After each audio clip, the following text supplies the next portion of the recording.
Hello students, welcome you all. As the continued part of a second bit of a second model, that is the CAPP, we'll continue with production planning and control, popularly known as a PPC. What is the production planning and control? See, production planning and control is always concerned with the logistic problems which are encountered in the manufacturing. When the process planning is done and that process planning is accomplished with the help of a manufacturing, some problems are going to be occurred. That the problems are, it may be logistic problems or it may be a domestic problems. Now this production process planning and control department always concerned with the encountering the problems which are occurred during the manufacturing. That is managing the details of what and how many products are to produce and when, and obtaining the raw material parts resources. Production planning control always deals with whenever you select the component which is going to be produced. Let us consider you are decided to produce the component like a engine.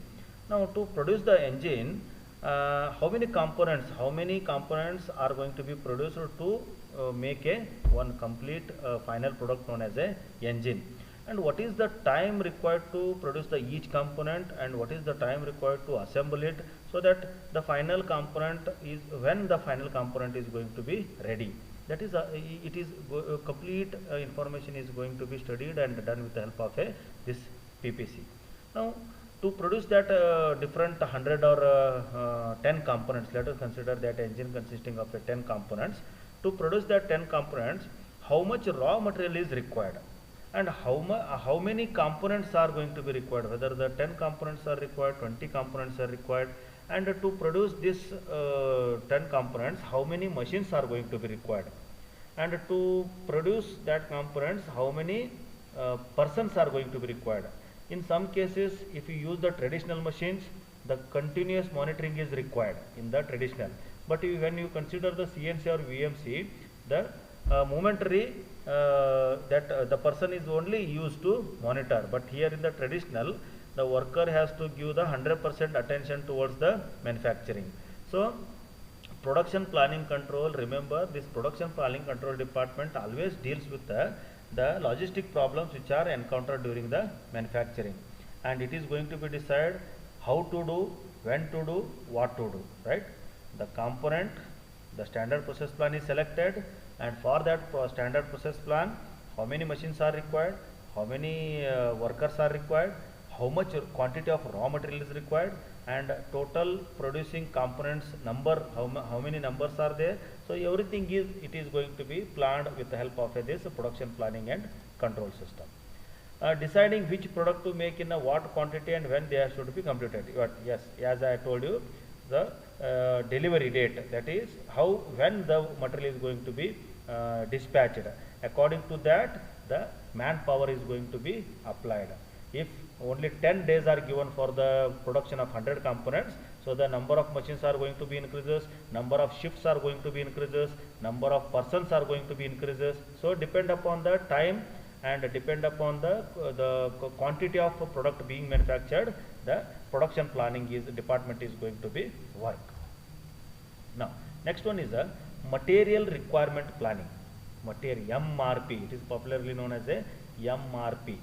Material requirement planning is a computational technique that converts the master schedule for end products into a detailed schedule for the raw material and components used in the end product.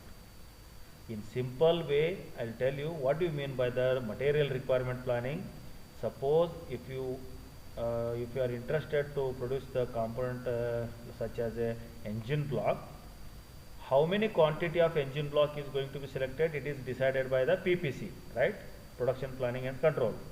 Now to produce that 100 components, to produce that 100 engine blocks, what exactly the material is required, whether the material is required at a time or it may be required by day.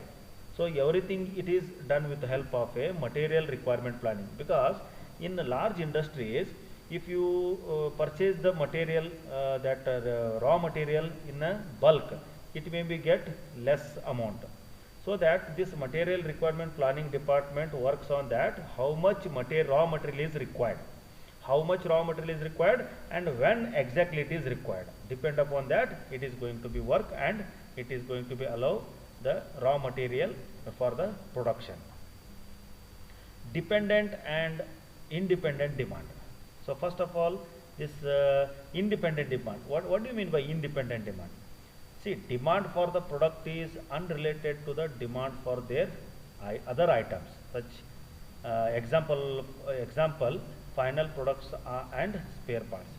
See, independent demand means the demand for the product is unrelated to the demand for the other items. Suppose if engine block is you are going to be engine block or total engine is going to be produced, that is nothing but the demand for product. Then demand for other items means these are the other items which are needed for the production of that particular component. So we can say that if the final product should not depend upon the spare parts, then that type of demand is known as the independent demand. And what do you mean by dependent demand? Dependent demand is nothing but demand for a product is directly related to the demand of other items. For example, components, raw materials, sub-assemblies. Let us consider if you are producing the engine, so to produce that engine you need the different sub-assemblies. Now final product is depend upon the sub-assemblies. When the sub-assemblies are going to be created, then only the final product is going to be prepared. That is nothing but the dependent demand. Independent means final product should not depend upon the spare parts. If in a company, if you are producing the number of different components, then one final component should not be depend upon the other spare parts, and that type of demand is known as the independent demand. And in one company, only the engine block is going to be engine is going to be the final product. To produce that engine, we need the 60 to 70 different components, that is the sub-assemblies. Now sub-assemblies are that final product is dependent on the sub-assemblies, and that type of demand is known as a dependent demand. Now coming to the inputs to MRP system, material requirement planning system, input to MRP system. So first one is the master production schedule, MPS, bill of materials and other engineering manufacturing data, inventory, record file. We will see one by one. So this is the inputs for MRP system. Whenever the question is asked, explain the inputs for MRP system, you have to write these four and you have to draw this diagram. See here, first of all, master production schedule. Master production schedule is nothing but it is the MPS, popularly known as a MPS. Master production schedule is consisting of sales orders, sales forecast, spare parts requirement. See, when you are dealing with the one company, let us consider you are owner of a company and you are going to be manufacture a new component, right? Now this new component production, the forecasting is going to be done. The forecast team is going to be makes their work, so that in the society nowadays which component is more required. In 4-5 years back, automatically the mobile Android phone mobiles get the maximum requirement. All the people are using continuously this mobile phone. Now forecasting, that particular forecasting team is continuously work on the which components now it is needed by the society, right? Now mobile is needed, everyone is purchasing mobile, means the forecasting team is going to be decide, now let us manufacture a mobile, like that. So master production studies always deals with the sales forecasting. Sales forecasting is nothing but this team works with the society and try to analyze which components is needed right now, which is the most popular requirement component right now. Depend upon that, they has to give the report to the master production schedule team. Sales order, once we have decided now mobile is the most requirement component in the society now, then we are going to be produce the mobile. Now once it is decided, then how much amount of orders are going to be taken from the different companies, that is the sales orders. 1 lakh mobile is going to be produced, 10 lakh mobile is going to be produced. Then for that particular, what are the spare parts required? Let us consider Mitsubishi engine is going to be prepared. For that Mitsubishi engine, which are the different components are going to be required? These all three concerned with the master production schedule. Sales orders, sales forecasting, spare part required. First, we will go through the master production schedule always deals with the sales forecasting. Then once it is decided to produce the component, then it will take the sales orders, how much quantity are going to be produced. Then next step is what are the different spare parts are required for that particular component which is going to be produced. That is done with the help of a master production schedule. Once the master production schedule done its work, then the next step is the MRP, material requirement plan.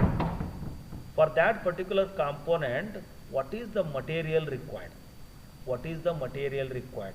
How much amount of material required? When it is required? Right? That is also always done with the help of a MRP system.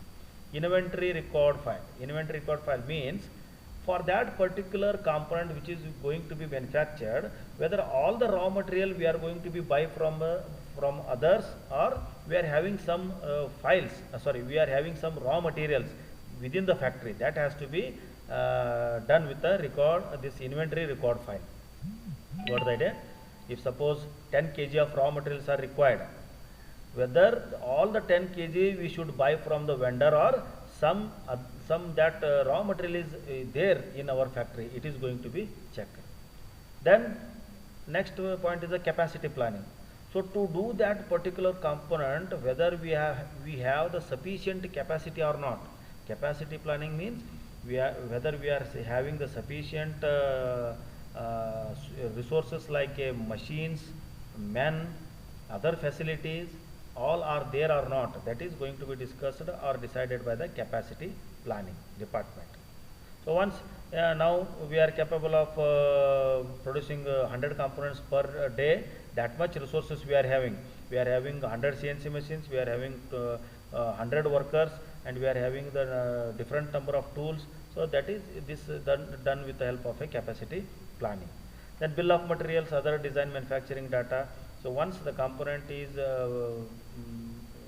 it is make decision that component is going to be produced, then for that particular the bill of material and other design manufacturing data is going to be created. Then planned order release for one, purchasing, 2, manufacturing and other reports.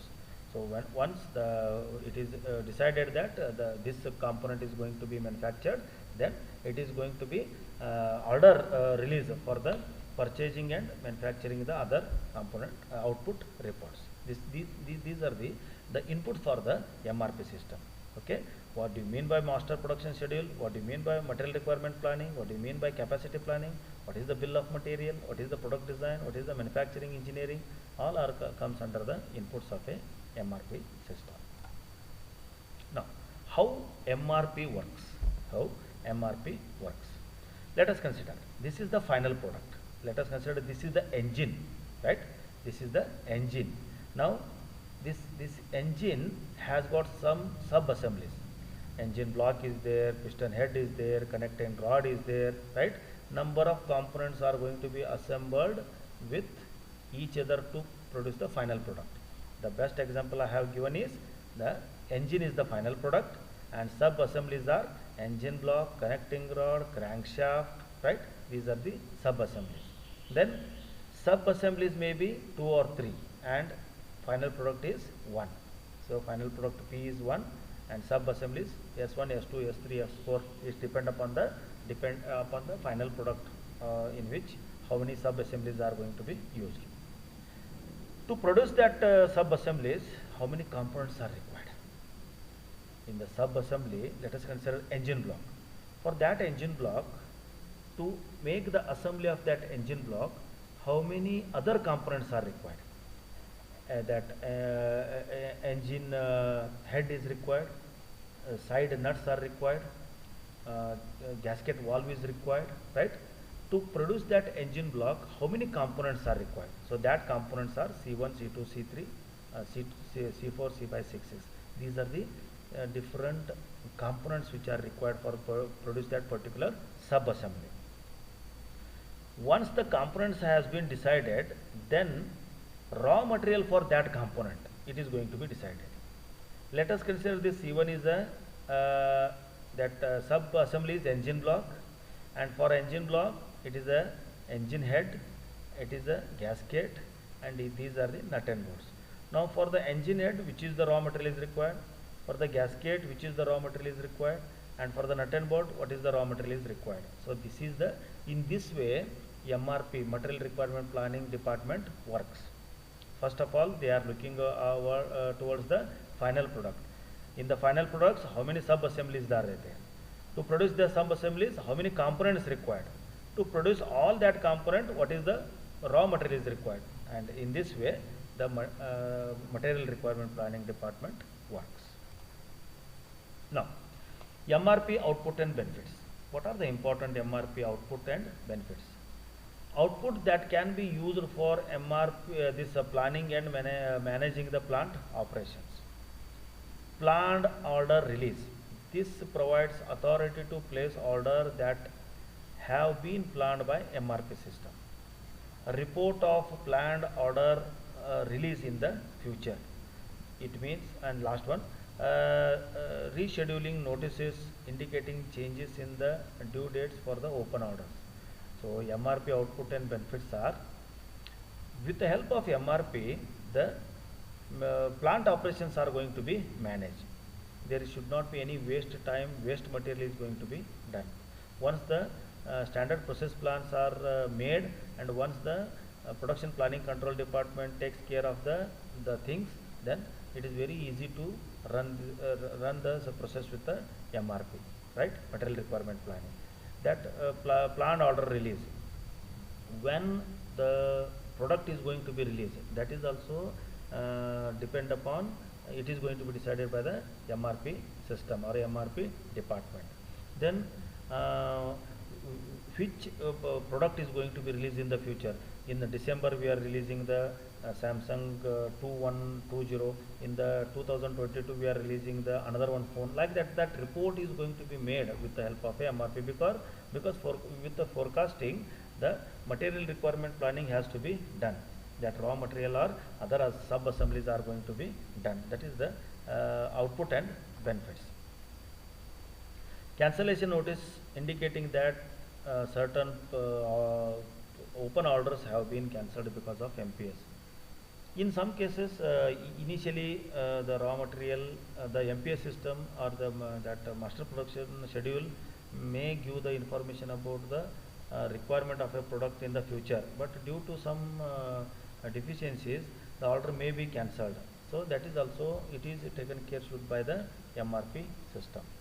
Reports in the inventory status, always it should give the report to the inventory status, so that how much amount of raw material is there in the factory, that status is always, it should be given, so that in the next step it is very convenient to take the decision how much raw material is going to be take from the vendor, so that we are having the some amount in the factory. Then inventory forecast indicating the inventory levels for the future products. These are some important MRP outputs and benefits. Benefits of MRP similarly: reduction in inventory, quick response in the change in the department demand, reduced setup and product changeover cost, better machine utilization, improved capacity to respond changes in the master schedule, aid in the development of master. Benefits of MRP are nothing but here the material requirement planning department always is work on a inventory, how much amount of raw material is stocked into a company, that it leads to reduction in the inventory. If there is any changes are required in the MPS, that can be quickly respond with the help of a MRP. So changeover cost is reduced. Once the setup has been made, the changeover cost is reduced with the help of a MRP. Machines or work centers can be used with a full extent. The machines and work centers are going to be used with a full extent with the help of this MRP. Okay. So these are some benefits of MRP system. Now coming to the capacity system. Capacity system is nothing but here it consisting of master production schedule and material requirement planning. What I have told, capacity planning is nothing but once the master's production schedule gives the report so that this component is going to be manufactured, and material requirement planning is gives the requirement of material, what is the raw material is required for production of that particular component, whether all the material has to be taken from the vendor or some materials are in with the inventory, that has to be decided by MPS and MRP. Now the third part is known as a capacity planning. Now to do this, whether we are having sufficient amount of resources or not. To do this, whether we are having sufficient amount of resources or not. Resources in the sense, number of work centers are there or not, number of human persons or workers are there or not, other tooling and jigs and fixtures, other accessories are there or not, that is all comes under the capacity planning. Suppose if you are producing the 1 lakh component in 1 month and you are having only 5 machines, it is not possible. So to produce the 1 lakh component in a 1 month, at least you need the 50 to 100 machines. So it is going to be done with the help of a capacity planning. Got the idea? What is the capacity planning? Capacity planning indicates the capacity of a factory in terms of a resources.